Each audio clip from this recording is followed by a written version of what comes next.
Up first, a federal freeze on grants and loans is being challenged tonight with a federal judge temporarily blocking the freeze within the last hour. And as the legal fight gets underway tonight, local nonprofits and government-funded organizations are left questioning what this means for their operations. 6 on Your Side reporter Naomi Hilmer joins us now here in the studio after talking to some organizations about what their next steps are. Naomi? Lori, Bo, the general consensus from grant-receiving organizations in Knoxville is they don't know how exactly this federal assistance freeze will impact them if it is allowed to go into effect. With little information with how vast it is or how long the freeze could last, many are left hoping they can make their federal grant money up elsewhere, especially for organizations like the Tennessee Valley Coalition for the Homeless, who say most of their funding comes from either state or federal grants.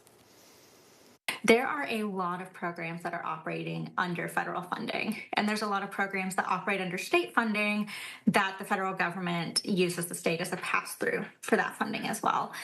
So I know for us, we are more worried about the fact that we might have to pause or halt our operations. With federal grants supplementing the majority of the work that they do, the Tennessee Valley Coalition for the Homeless is beginning to have tough conversations about where they might have to cut costs. So the conversations, I feel like a lot of organizations would be having right now is what are our priorities for funding? If we were not to continue to receive funding, where are we at financially? What priorities do we have for funding? What programs are we able to halt and seize that have the least amount of impact to individuals? For the coalition, this could mean cutting costs for items they give to the homeless, like coats, food, or blankets, or calling on the community to help them either financially or for material items. A lot of your federal and state grants are reimbursement grants, which means that the nonprofit has to put up the money up front, and then the state or federal government reimburses them. With this being the typical practice for the grants they receive, they say if federal assistance funds are frozen, it would place a burden on nonprofits.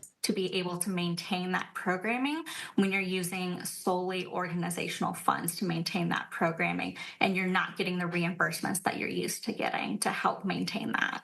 And this is something they say many organizations could be dealing with. But I think what's so concerning to a lot of folks right now is we're not sure how long this freeze might last and who all it might impact. And that unknown is so scary for so many people because there are countless individuals who depend on the services that organizations like ours are providing in this region across the state and across the nation.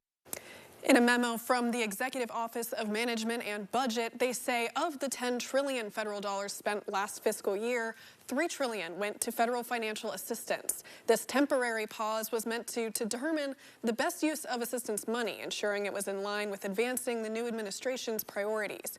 But again, this pause is now on pause thanks to a federal judge. Bo?